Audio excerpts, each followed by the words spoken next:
Assalamualaikum warahmatullahi wabarakatuh. Bismillahirrahmanirrahim. Alhamdulillahilladzi syara'a lana siyama syahra Ramadan wa ja'alahu ruknan min arkanil Islam. Asyhadu an la ilaha illallah al-mun'imul mannan wa asyhadu anna Muhammadan abduhu wa rasuluhu al-mamuthu bi khairil adyan. Wassalatu wassalamu ala man unzila alaihi Qur'an hudal linnasi wa bainati minal huda wal furqan sayyidil khalqi sayyidina Muhammad wa ala alihi wa ashabihi as-sadatil a'yan. Amma ba'du. Para pemirsa channel dakwah kita yang dimuliakan Allah, kali ini kita akan membahas berkaitan dengan demokrasi. Bahwasanya sekarang ini kita dalam satu sistem demokrasi yang banyak mengelabui kita, ya. Karena sebagian dari saudara-saudara kita, demokrasi ini dianggap sebagai berasal dari Islam, padahal sebenarnya demokrasi ini bertentangan dengan Islam. Tema kali ini adalah demokrasi mencampur adukkan hukum-hukum Islam dengan hukum buatan manusia, yang akhirnya mengantarkan manusia mengambil sebagian, mengingkari sebagian yang lain. Demokrasi yang dimaksud di sini adalah demokrasi, yakni pemerintahan dari, oleh, dan untuk rakyat. Atau dengan kata lain, demokrasi adalah kedaulatan di tangan rakyat. Demokrasi ini lahir dari ideologi kapitalisme, yakni ideologi yang memisahkan agama dari kehidupan. Ide kebebasan individu ini adalah merupakan suatu hal yang sangat prinsip yang harus diwujudkan di dalam demokrasi ini. Dalam rangka apa? Dalam rangka untuk mewujudkan apa yang dinamakan dengan kedaulatan rakyat, dan juga dalam rangka untuk melaksanakan kehendak sendiri tanpa ada paksaan. Oleh karena itu, di dalam demokrasi ini kita mengenal kebebasan, bentuk kebebasan individu, yakni kebebasan beragama, kebebasan berpendapat, kebebasan kepemilikan, dan kebebasan bertingkah laku. Kebebasan individu ini harus dijamin di dalam demokrasi, meskipun kebebasan itu melanggar syariat Allah, melanggar hukum-hukum Allah. Karena kebebasan individu di dalam demokrasi itu tidak dibatasi oleh syariat, tidak dibatasi oleh halal dan haram, tetapi dibatasi oleh kebebasan individu yang lain, dibatasi oleh hak kebebasan individu yang lain. Jadi memang ini ada sesuatu yang agak aneh. Kebebasan individu, ya, dibatasi oleh hak kebebasan orang lain.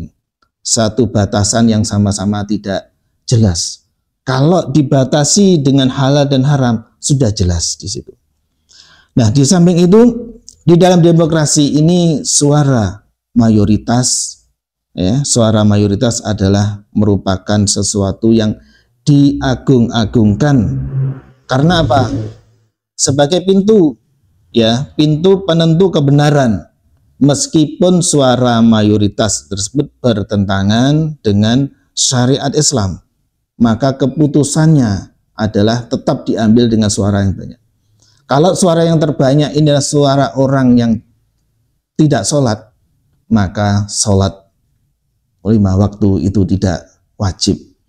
Kalau suara yang terbanyak adalah suaranya orang yang bermaksiat, pezina, maka zina ini menjadi halal,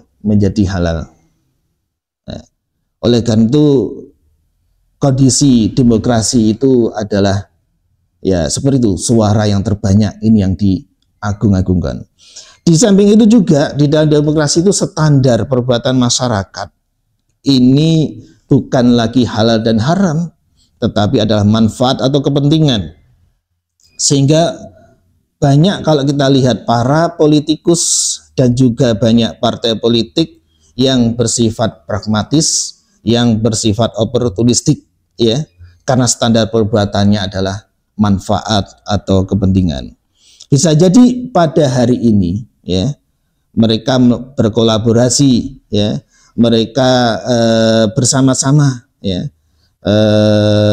berkolaborasi karena adanya satu kepentingan yang sama, ingin mengegulkan calonnya, misalkan seperti itu. Tapi kemudian bisa jadi besok karena berbeda yang dicalonkan, berbeda kepentingannya, berubah menjadi lawannya. Karena itu di dalam sistem demokrasi ini tidak ada yang namanya kawan atau lawan abadi.